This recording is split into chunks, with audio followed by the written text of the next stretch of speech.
Hello, my name is Bonnie. I'm one of the board members here, and I'm also an organizer for the other group is the APS group.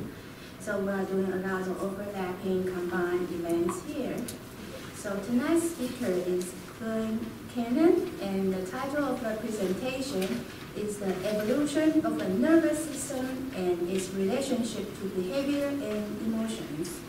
I've known Glen for more than 2 years, and Mr. Cannon is a private therapist in Naperville and a trainer for the Anger Management Institute in Oak Brook. Mr. Cannon has taught at Monte College in Chicago and for 12 years at the University of St. Francis in Joliet in the Department of Psychology. Currently, he serves on the board of directors of the Illinois Council on Problem Gambling and is acting president of the Midwest chapter of the National Anger Management Association. So tonight, Mr. Cannon will bring us a very wonderful lecture.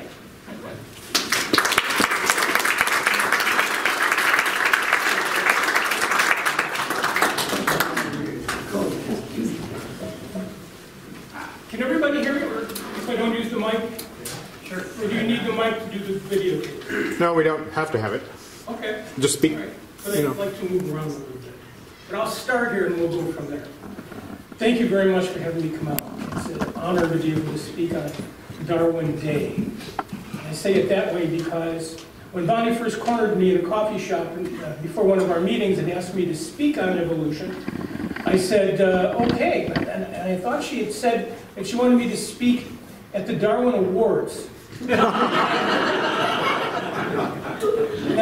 I had no idea what they were, but I would do anything for Bonnie. Bonnie and her husband, Jeff, have done more for the groups that we belong to than anybody, and I would do anything she asked me to do. So I committed to that. I said, sure, I'll do it. And I went home. I thought, you got to figure out what you're going to do and what you're doing it for. So I looked up the Darwin Awards. This is what I found. The Darwin Awards, honoring Charles Darwin, we commemorate those who improve our gene pool by removing themselves from it in the most spectacular way possible. Well, that tends to be death and sterilization. Neither of which is a real good idea if you're into what's going on. So I thought, no, this is the sweetest lady I've ever met, and she couldn't possibly be involved in anything like that. So I said, let me look up one of the awards. So I looked up last year's award for with the Darwin Awards. And sure enough, it was just as bad as I thought. Here's this poor lady in Australia. And by the way, it looks like Australia has banned plastic bags, which is really kind of cool. And I hope we do that here. And she was on her way to the store and didn't remember whether or not she packed her bags, her grocery bags, her cloth grocery bags. So she got out of the car, went into the back to look to see whether or not she had the bags, and the problem that she had was she forgot to put it in park. And the car backed over her and killed her. Now I thought, that's pretty morbid stuff to be giving awards for. But then as I looked at the other awards, they were much, much worse. So I thought, no, this can't be possible. So I went to my calendar and I said, all right, this can't be what she wants me to talk on. And I looked at the date and I said, oh, it's Darwin Day. There you go. Now I understand. This I can do. This is something that I can do. So I said, great, no problem. I'll be more than happy to talk about that. And for tonight, I'm more than happy to be able to present to all of you about evolution and how it affects behavior and how it affects our emotions. Now, maybe telling you a little bit about me. I am not a gist. I am not an archaeologist. I am not a paleontologist. I am not a biologist, and I'm not a zoologist. I'm an ist, not a gist. I'm a psychotherapist. And I work primarily with people who have anxiety problems and people who have addictions, especially people who have gambling problems. With that, oops, sorry. The speaker doesn't turn off. Usually tell people to turn that off, but there you go. when I was first starting to get into the field, I thought, what can I do to be able to help people? You have to remember, I'm 70 years old. And the bottom line of all this is that this was back in the 70s, 60s, and 70s when I was going to graduate school to learn about this. So I was the kid who went from grade school to junior high to high school to college to graduate school without taking a breath. I just went straight through. And I do not, by the way, recommend that for anybody to do. So I got toward the end of my career in graduate school, and I had to do a thesis. Now, the crazy thing about all this is that I didn't experience life hardly at all. And I had no idea what to do my research on. So I went to my major professor, who unfortunately was a real jerk, I'm sorry to say that, but he was. And I said, all right, look, I have no idea what to do the research on. And he said, okay, well, here, why don't you do my research grant? When your major professor tells you that you're going to do his research grant, what he's basically saying is, welcome to indentured servitude, because you will never, ever finish what you did. But the grant was working with the Halstead-Raytan test battery, the neuropsych test battery, which some of you may be familiar with. But the Halstead-Raytan was a test which was given to people long before we had MRIs and CAT scans to be able to look a little bit deeper into the problems that the brain might have. And I'm reading this over and I'm looking at this and I'm thinking, my God, I wanted to work with people. I wanted to help people and make them feel better. This is where it has to start. This is what it's all about. This is in the brain and the nervous system. We have to know this before we can do anything else with people. So I got into it. I did a lot of research and a lot of extra reading on it. And then toward the end of my time, I finished my thesis at the University of Wisconsin-Madison in the Research and Rehabilitation Hospital under Charlie Cleland, who did a lot of research at that time on neuropsychology. Going to the Research and Rehabilitation Hospital, I had an N in my thesis of 5,000 patients. Most of my classmates had 5 people in their subject pool, 10 people in their subject pool, 15 people in their subject pool. I had 5,000. And in those 5,000, I saw every type of neurological disease, every type of psychiatric disorder. And for a kid with basically not experienced a whole lot of life outside of that, it was incredibly eye-opening for me. So I came to realize, you know what, this is something that I never want to let go of. And so I tried to do as best I can to stay in the neuropsych field. And the more I dealt with people who had anxiety disorders, the more I dealt with people who had addictions, the more it became very clear to me that the brain and the nervous system was where all this was. So what I tried to do is I tried to also carry that message a little bit to other people who were in the field. As Bonnie had said, I worked for 12 years as an adjunct faculty person at the University of St. Francis in Joliet. I created and coordinated their addiction counselor training program there.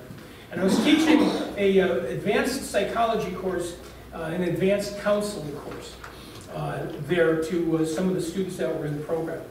And for those of you who ever worked with students that were very close to graduating and becoming counselors, you know they fall into 2 major groups.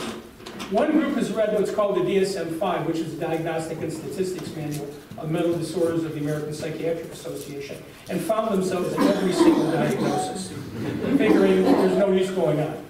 The other half read the DSM-5 and realized, no, not me, I'm perfect. I'm just going to go help all these other people.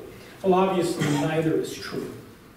So what I tried to do with them is I tried to say to them, all right, look, we're gonna do this. What my real motive was, of course, I want to bring them back down to earth a little bit, shatter the ego a little bit, get them a little bit more realistic in what they were doing. So what I said to them basically was, what color are these blinds? And they would say, well, the blinds are, they're brown. And I'd say, well, how do you know? And they'd say, well, because that's the color. And I'd say, well, how do you know that's the color? And by this time they're thinking, my God, I'm paying this man for this course. I'm curious to know. What I wanted them to understand is that there is no color. on those blinds. There is no color on that mat. That mat is made up of certain chemicals and certain materials which absorb certain frequencies of the light spectrum. And what they don't absorb, they reflect back into the room. And you see those frequencies as the color brown. Those frequencies are picked up by our eye. The lens of our eye turns it upside down and projects it to the back of the eye, which is the retina. The retina is the only part of the central nervous system that you can see with the naked eye.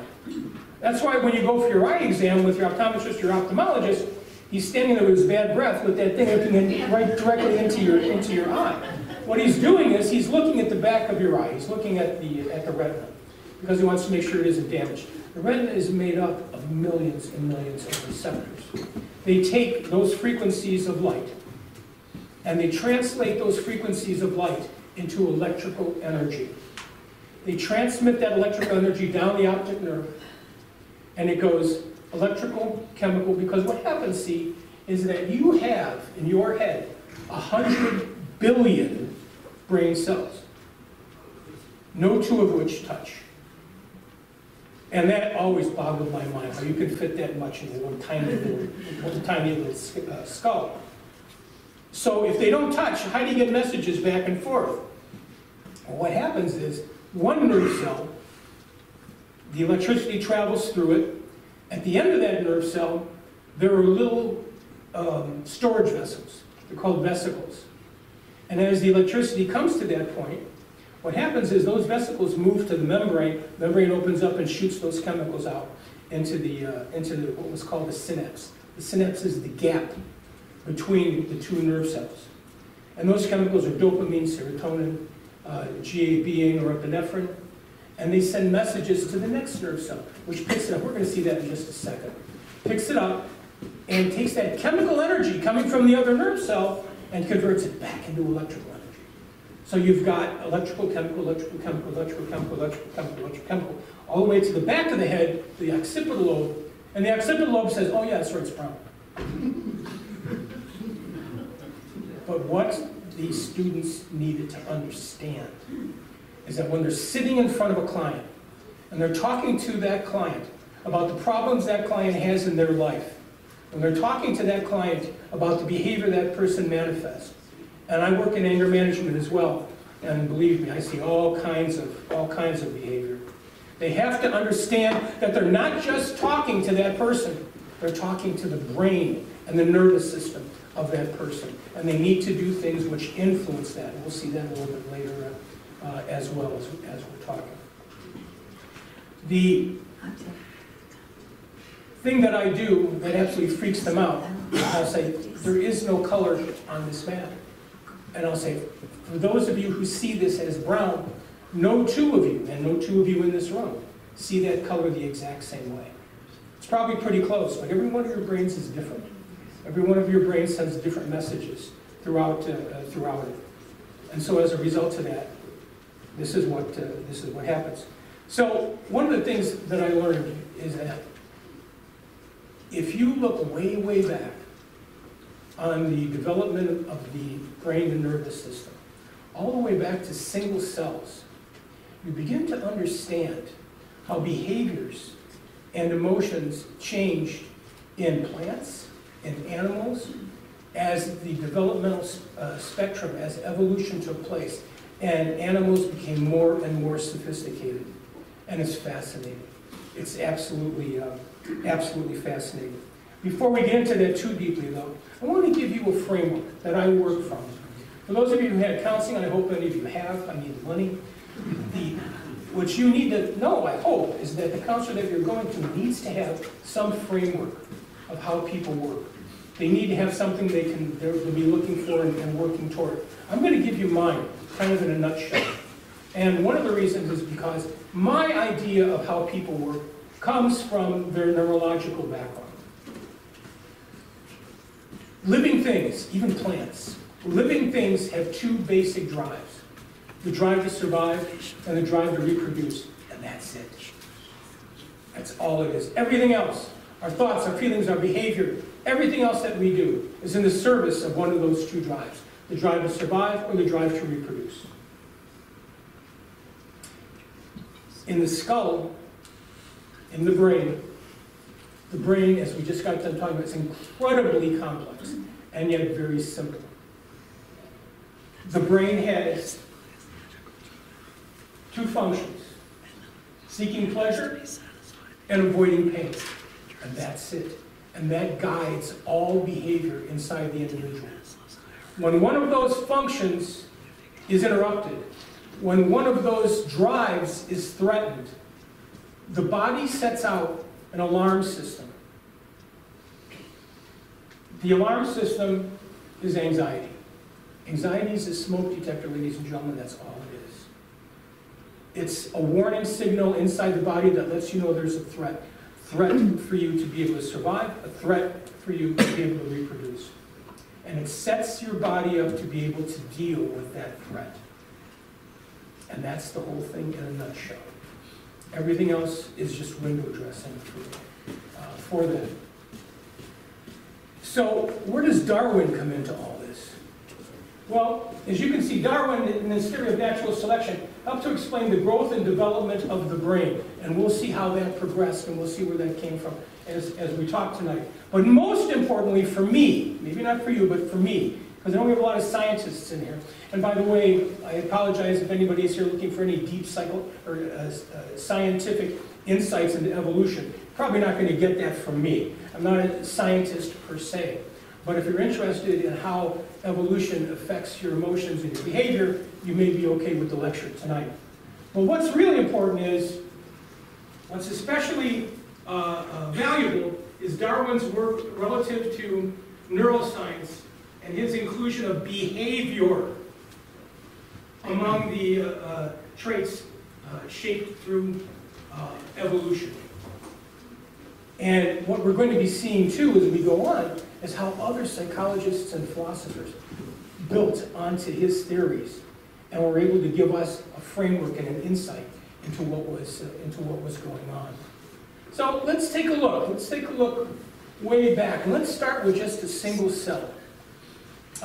Before there were single cells, there was some kind of an ooze, and I'm not terribly familiar with that.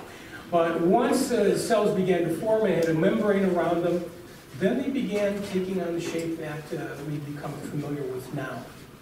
And in that, cells had to move, they had to communicate. Originally, single cells communicated basically with the environment within themselves. They would exchange waste products, and they would take in nutrients from the ooze that was around them. After a while, cells began bumping into each other cells that had membranes. And after a while, they began exchanging ooze and becoming a little bit more complex. And when that happened, they had to change their behavior because now they were in proximity to something else, which was alive at that point. Now, at this stage of the game, what we're talking about, there was no electricity going on here. There was no ions being exchanged. But eventually, what happens is some of the chemicals, some of the things that go on with individuals are the ions: sodium, potassium, chloride. And when you have positive ions and negative ions, you have a differential in electricity. And you begin now having electricity. And as the cells clapped on more and more to each other and developed more, that became much more sophisticated. And what you had was what are called action potentials. And this is how your body functions even today. Ions move up and down the membranes of the cells. They produce changes in electricity. Remember us talking about the optic nerve and how the optic nerve would go from electrical energy to electrical chemical all the way to the back? That's what we're talking about here. Our action potentials. Action potentials were especially important for even single cell organisms, but also for multi-cell organisms as well. And eventually, when the electricity became a little bit more sophisticated, it developed this, neurons. This is the basis of your brain and your nervous system. We deal with neurons, or nerve cells. And these became very sophisticated. And they became large, and they had many differentiated functions.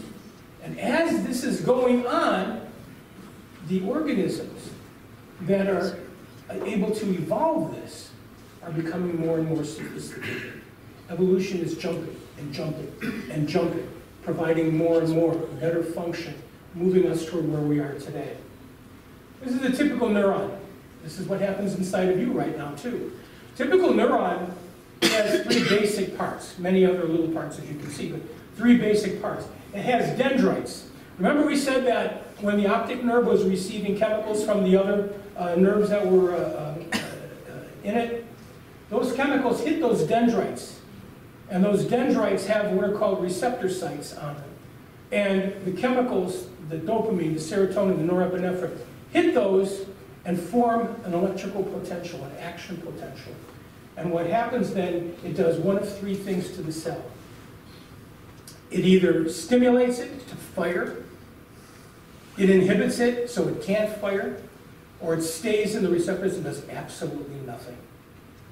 Your neurons are basically little computer on and offs. That's all your nerves do. Your nerve cells are either on or they're off. It's 0 or 1. That's it. Our computers nowadays are based on that principle. But when you're dealing with 100 billion brain cells interacting at any given moment with 40,000 other brain cells, you are talking about a complex matrix inside the brain in the quadrillions. And that incredible number of interactions produces how you think, how you feel, what you know, what you remember, what you see, how you interpret things. That incredible complex is responsible for who we are. When the cell is stimulated, there's a cell body which provides the nutrients, and the nucleus of the cell. The development of a nucleus is a big evolutionary jump for evolution. And then this gigantically long tail, it's called the axon. The electricity moves through the axon all the way to the end where it says the axon terminal. The axon terminal holds those little storage vessels. Remember we talked about those? And they hold neurotransmitters. They hold chemicals in there. And when they're stimulated, they move to the membrane opens up, and they spit them out into the synapse, the space between the two neurons. And what happens? The process starts again, and again, and again, and again. Quadrillions of times in the brain, in any given instant. Ladies and gentlemen, you are not the same people who walked in here a few minutes ago. Your body has changed significantly. You have had millions of cells die, you've had millions of cells reproduce. You are not the same person because so much is going on at any given instant. And that being the case, it's sometimes a little bit hard to understand, well, how can I know what I did yesterday if everything is so different? But it's because of the consistency in the neurology of the individual that we're actually able to do that. So, eventually, these neurons that were basically just beginning to form up blossomed instead into nerve networks. Nerve networks are not spinal cords. We're going to talk about that in a second. Nerve networks are a bunch of neurons that help different types of organisms exist and prosper. For instance, it's beautiful, isn't it? These organisms do not have a brain. They do not have a central type of nervous system. They have networks of neurons. And the networks of neurons help them to get food, help them in some cases to move. But for the most part, these are very passive types of organisms. Eventually, those nerve networks, those neural networks, turned into the nerve cords. And that developed especially in what are called bilateral animals. Bilateral animals are what you and I are. They're what fish are. And what we're talking about is bilateralization. Bilateralization suggests that there is a head and a tail. One of the greatest evolutionary advances is the tail swish in a fish. It's not a plant, it's not a sea plant anymore, where nutrients come to it and it takes in those nutrients. It is now able to go out and find its food because it can move. Its tail can swish. But most importantly, that fish now can get away from predators. And you can see the huge evolutionary jump from nerve networks into nerve cords. And who, of course, has the greatest potential. And by the way, just out of interest here, the earliest that they were able to pinpoint worms that had bilateralization, in other words, they had the tail, were 550 to 600 million years ago. I'm sure Christian was 6,000, I know.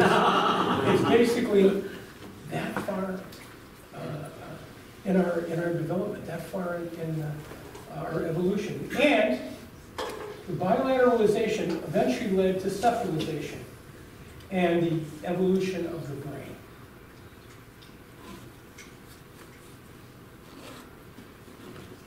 Cephalization evolved over many generations.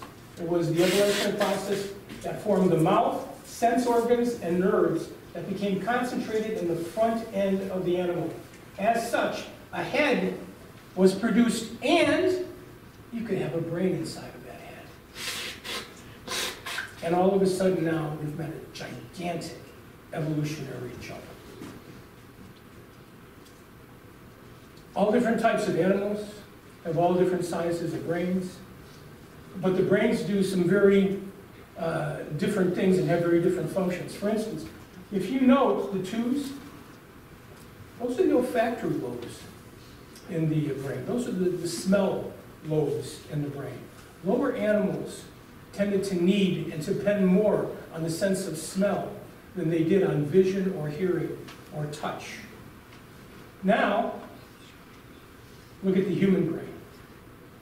The olfactory lobe now has just become a little tiny bit of the underneath the cerebrum here.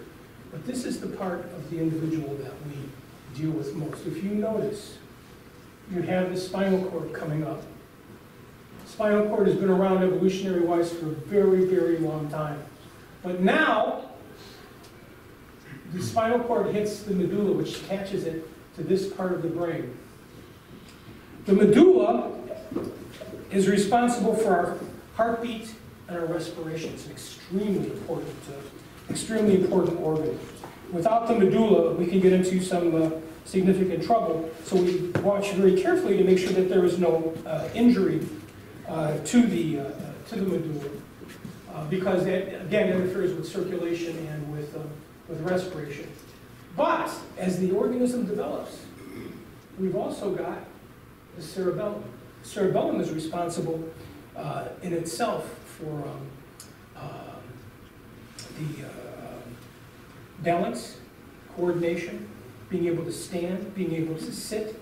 And you can see that as these structures became more and more prevalent in the skull, that individuals could do a lot more.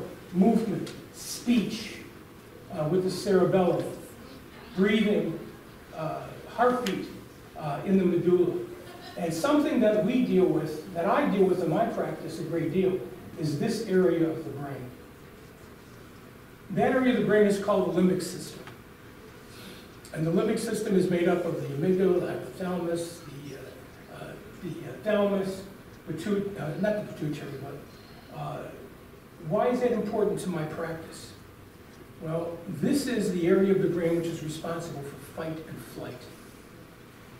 The amygdala, which is a tiny little marble, there's one on each side. You know, brains are in hemispheres. This is half of a brain, right?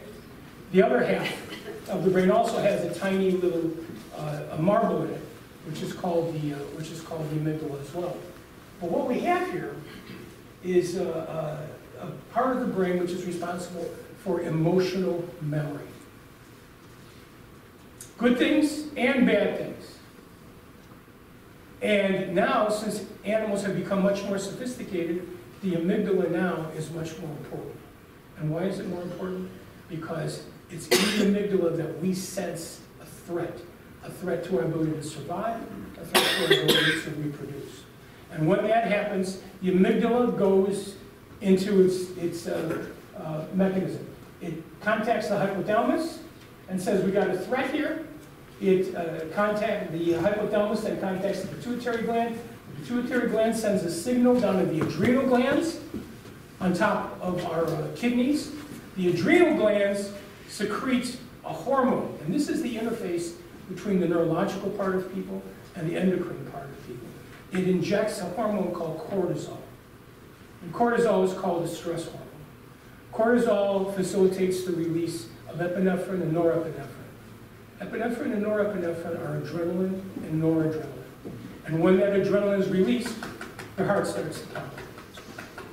Your muscles get tense, you feel warm. Sometimes people get nauseated, and the reason they get nauseated is because part of what's happening to the individual is it's shutting down non-essential systems. At that point, when you have to fight or run away, you don't need to be digesting food at that particular moment. Sadly, it also shuts down the immune system. And people, and I'm sure you've seen this in your own lives in one way or another, maybe not for you, hopefully not, but for people that you know, people that have been under significant stress over long periods of time tend to develop all kinds of illnesses. And that's because of the effect that the shutdown of the immune system has.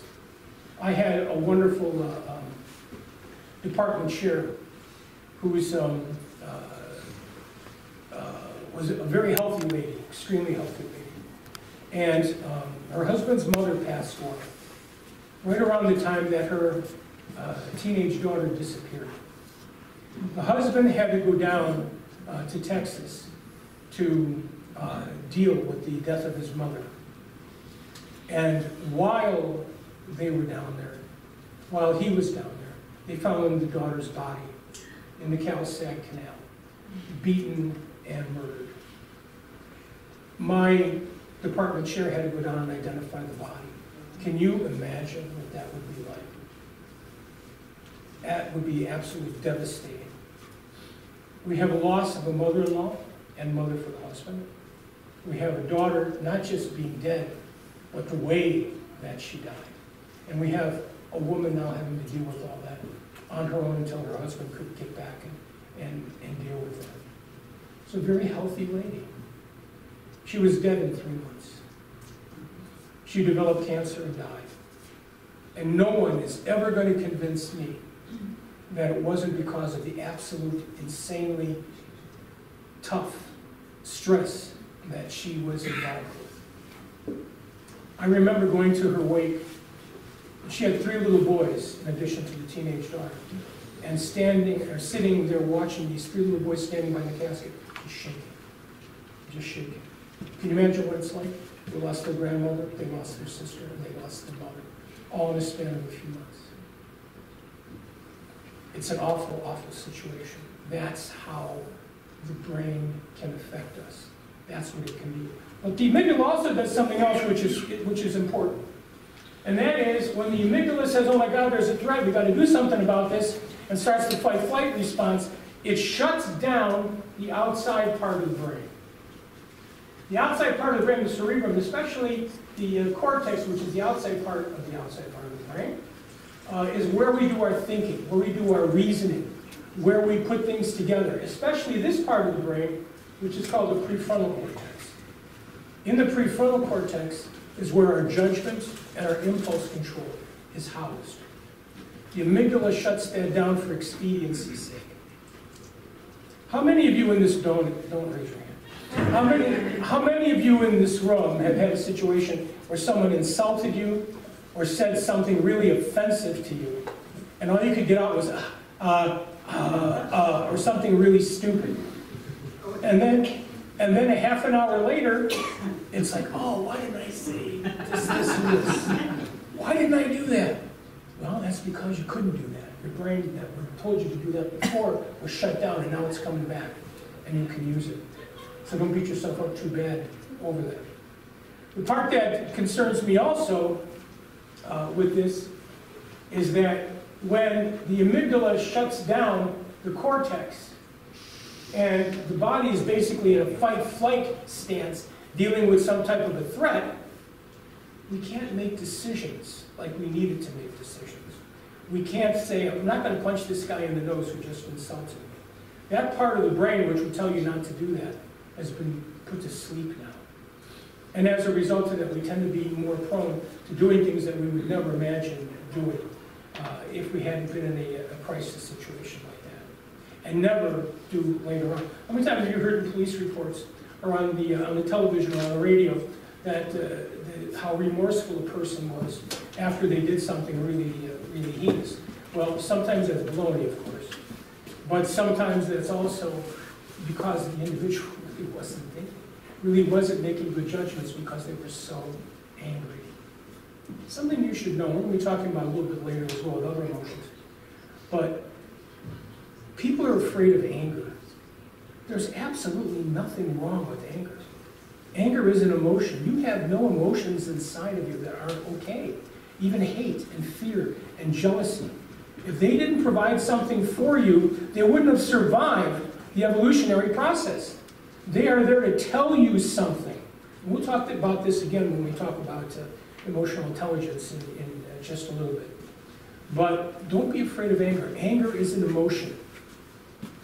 No one has ever gone to jail, lost a marriage, or been fired from a job, or lost a friendship because they got angry. They lose those things by how they act on the anger. That's aggression. Anger is an emotion, aggression is an action. You don't go to jail for being angry. You go to jail when you act inappropriately on that anger. We don't teach people not to be angry. That'd be ridiculous. You can't do that. Every person in this room gets angry. And that's perfectly okay.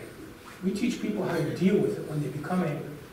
We teach them what to learn from that emotion and how to use that to be able to give them the motivation and the courage to face threats that are facing them at that moment. Another thing that is so important to keep in mind, remember we talked about all the interactions that go on inside the brain, the quadrillion interactions at any given instant? So what happens when you toss a chemical in there? What happens when you put alcohol in there? Alcohol is a cortical depressant. Alcohol puts the brain to sleep from the outside in. Thank God for that. But what the problem is that around your brain is a sac. It's called the blood-brain barrier. And it's what's called a semi-permeable membrane, which means it lets some stuff in and keeps other stuff out. Guess what? Unfortunately, alcohol is one of those things that lets in. And when it lets it in, it screens out the other stuff that the alcohol was diluted in. So what do we got? Well, we got alcohol surging into the brain, putting the brain to sleep from the outside in. Now, why did I say that was better than it possibly could be? Well, if you start putting the brain to sleep from the spinal cord, from the medulla, your heart's going to stop, your breathing is going to stop. But you can see, as people drink more and more, what happens? The cerebellum gets affected and the balance begins to go, right? And the ability to walk and the ability to maneuver. That's why you're not allowed to drive a car when you're intoxicated. Because of the direct effect on the brain, not because of the individual. The individual did something stupid. They got drunk. And that's an abuse of alcohol, if not a manifestation of a dependence on alcohol. But it's bad enough when a person drinks too much because it begins to put the brain to sleep. And one of the first things, of course, to go when that happens is this area here, the prefrontal cortex. The part of the brain responsible for judgment and impulse control. How many guys who drank too much and go home that night with no teeth? We call them the new men with the new teeth. Because they would never have hit anybody. They would have never picked a fight in certain situations. But they do now because that part of their brain which would tell them not to do that, which would help them do better judgment, which would not allow them to do things impulsively, is now put to sleep. And so we do crazy things. Now people say, oh, see, alcohol is not depressive, it makes me feel really good. The reason it makes you feel really good is because it put to sleep all the things that told you shouldn't be doing those things. So you feel good, and you're having a good time, and you're dancing on the table and making a fool of yourself. So people say, oh, I like alcohol, it stimulates me. Alcohol is not a stimulant, it's a depressant. It's a cortical depressant. And the problem, again, is that when people drink too much, the rest of the brain can become anesthetized with the alcohol as well. Many people die from an overdose of alcohol that is never diagnosed. You know that the legal limit for intoxication in this state is 0.08. 0.08 is about 4 drinks in an hour's time. That's a lot of booze. Because each drink that you have, assuming it's a normal drink and not a drink, is about 0.02 alcohol concentration. So I distinctly remember a guy walking in. Because when you're intoxicated, you think no one knows. He walked into my office, and I almost passed out from the smell of alcohol. And I said to him, so we relapsed, huh? And he said, no, why would you say that? I haven't had a drink in months. I said, okay, so you wouldn't mind taking a breathalyzer, right? No, no problem at all. I'll take a breathalyzer. And I gave him the breathalyzer, and he do a 0.38. And then he wanted to drive home. And I said, no, you can't drive home. Well, of course I can. I'm perfectly fine. And the sad part of it was, he was basically acting fairly good. That's called tolerance. At 0.38, he would not be unconscious, very near moving into death at that point, certainly moving into coma. He, at 0.38, was functioning fairly well, drove out, was able to talk to me, walked into my office, and the whole bit. The only way I knew what was going on was he just reeked of alcohol. So he wouldn't give me his keys, and I said, you can't leave. You know if you try to leave, I'm going to have you arrested. And he said, I don't care, I'm going to go ahead. So he hopped in his car, and we had to call the police and have him arrested. It's a horrible way to lose clients sometimes. It's a lot better than you getting out that the guy left your office and you're an addictions counselor and former president of the Illinois Alcohol Counselors Association in Illinois, and wham, one of your clients goes out and kills somebody with the car. And it happens all too often. And that person, when they sober up, is going to be terribly, terribly, terribly remorseful. About 100 years ago, before the new DUI laws came out, I used to run a group down in North Pole. That group was for people that had been arrested for driving while intoxicated. Because way back then it was DWI, not DUI. And back then we didn't have the new laws in Illinois about driving and drinking. Well, back then, when you got sent somebody from the court, you knew it was pretty bad. Because back then, 30 years ago, 35 years ago, the cops would stop you, and instead of giving you a DUI, what they would do is they would take your keys and throw them into a lake or throw them into a field and make you call somebody to come home. For a couple of reasons. Number one, they didn't want to do the paperwork. And number two, they didn't want you thrown up in the back of your car. Because they had to clean it up. So that's what they did. That's what they did. So you knew that by the time they got to our class, they were in pretty bad shape. They were in pretty bad shape. Well, when we do the evaluation on these guys, what we find out very quickly is that no person coming to our class has ever had more than 2 beers at any given time. Well, how much do you drink? 2 beers? Oh, okay. Well, the night you got busted, you blew a 0.28. She must have been broke. 2 beers. So what you do is you do a lot of the DUI work in groups, because it goes along with the old thing, you can't bullshit a bullshitter. And people will call them out, because when you do it, it sets up an adversarial situation. When their peers do it, sometimes it makes them think.